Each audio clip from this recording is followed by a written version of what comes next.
Hi friends, welcome to Somashekar Shastri YouTube channel.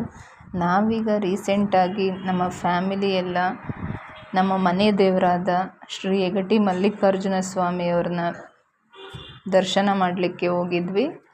ಆ ಒಂದು ಸಂಪೂರ್ಣ ವಿಡಿಯೋವನ್ನು ಹಾಗೂ ದೇವಾಲಯದ ಇತಿಹಾಸವನ್ನು ಈ ವಿಡಿಯೋದಲ್ಲಿ ತೋರಿಸಿದ್ದೀವಿ.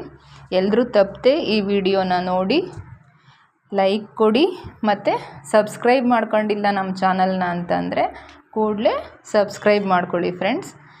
ಈ ದೇವಾಲಯ ಒಂದು ಪ್ರಸಿದ್ಧ ಐತಿಹಾಸಿಕ ಸ್ಥಳ ಅಂತಲೇ ಹೇಳ್ಬೋದು. ಇದು ಹೊಯ್ಸಳ ಅರಸರ ಕಾಲದಲ್ಲಿ ನಿರ್ಮಿತವಾಗಿರುವುದು ಮತ್ತು ಹರನತೊಳಲು ಎಂಬ ಗ್ರಾಮದಲ್ಲಿದ್ದ ವೀರಶೆಟ್ಟಿ ಎಂಬ ರಾಜನಿಗೆ ಮಕ್ಕಳಿರಲಿಲ್ವಂತೆ ಫ್ರೆಂಡ್ಸ್. ಅವನಲ್ಲಿದ್ದ ಒಂದು ಹಸು ಪ್ರತಿದಿನ ಹೋಗಿ ಆ ದೇವಸ್ಥಾನದ ದಂಡೆಯಲ್ಲಿರುವ ವೇದಾವತಿ ನದಿ ಹತ್ರ ಹೋಗಿ ಅಲ್ಲಿದ್ದ ಒಂದು ಹುತ್ತಕ್ಕೆ ಹಾಲು ಕರೀತಾ ಇರ್ತಂತೆ.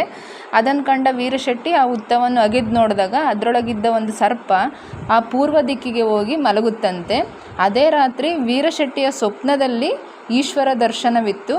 ಮಲ್ಲಾಸುರ ಎಂಬ ರಾಕ್ಷಸನನ್ನು ಕೊಂದ ಸ್ಥಳ ಇದು. ಸೊ ಅಲ್ಲಿ ನನಗೆ ಒಂದು ದೇಗುಲವನ್ನು ನಿರ್ಮಿಸು, ಆಗ ನನಗೆ ಸಂತೋಷ ಆಗುತ್ತೆ ಅಂತ ತಿಳಿಸುತ್ತಂತೆ. ಹಾಗೆ ವೀರಶೆಟ್ಟಿ ಸರ್ಪ ಮಲಗಿದ್ದ ಸ್ಥಳದಲ್ಲಿ ಶಿವಾಲಯವನ್ನು ನಿರ್ಮಿಸಿ ಆ ಲಿಂಗವನ್ನು ಪ್ರತಿಷ್ಠಾಪಿಸ್ತಾನಂತೆ. ಅದಕ್ಕೆ ಮಲ್ಲಿಕಾರ್ಜುನ ಎಂಬ ಹೆಸರನ್ನಿಡ್ತಾನಂತೆ. ಈ ಸಂಗತಿ ತಿಳಿದ ಹೊಯ್ಸಳ ಅರಸರ ಹರಿಹರ ಸೋಮೇಶ್ವರ ಇಲ್ಲಿಗೆ ಬಂದು ಮಲ್ಲಿಕಾರ್ಜುನನ್ನು ಪೂಜಿಸಿ ನಂತರ ಅವರಿಗೆ ಸಂತಾನ ಭಾಗ್ಯ ಪಡಿತಾರಂತೆ. ಆತ ಇಲ್ಲಿಗೆ ಬಂದ ಸಂದರ್ಭದಲ್ಲಿ ವೆಂಗಟಿ ಮತ್ತು ಹೆಲಿಹುಣಸಿ ಎಂಬ ನೃತ್ಯಗಾರ್ತಿಯರು ಸಿಗ್ತಾರಂತೆ ಫ್ರೆಂಡ್ಸ್. ಅವರ ಒಂದು ನೃತ್ಯಕ್ಕೆ ಮನಸೋತು ಆ ಎರಡೂ ಗ್ರಾಮಗಳನ್ನು ಅವರಿಗೆ ನೀಡಿ ಅದಕ್ಕೆ ಅವರ ಹೆಸರನ್ನು ಇಡ್ತಾರಂತೆ. ಮತ್ತು ಅಲ್ಲಿ ಪಕ್ಕದಲ್ಲಿರೋ ಒಂದು ವೇದಾವತಿ ನದಿ ಅಂತೂ ತುಂಬ ಚೆನ್ನಾಗಿದೆ.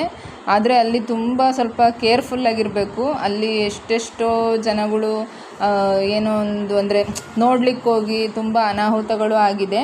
ಸೊ ಆದಷ್ಟು ಕೇರಿಂಗ್ ಆಗಿರಬೇಕು. ಮತ್ತು ಈ ದೇವಾಲಯದ ಒಳಗಡೆ ಒಂದು ಎದುರಿಗೆ ಅಂದರೆ ಎಂಟ್ರಿ ಆಗ್ತೀವಲ್ಲ ಅಲ್ಲಿ ಬಾಗಿಲು ಆಂಜನೇಯ ಅಂತೇಳಿ ಒಂದು ಆಂಜನೇಯನ ಗುಡಿ ಇದೆ.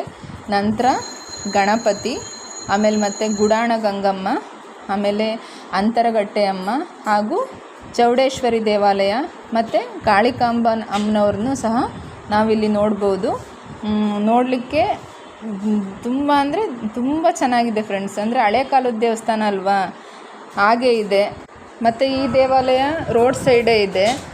ರೋಡ್ ಸೈಡು ಒಂದು 25 ಅಡಿ ಎತ್ತರದ ಶಿವನ ಸ್ಟ್ಯಾಚ್ಯೂ ಇದೆ.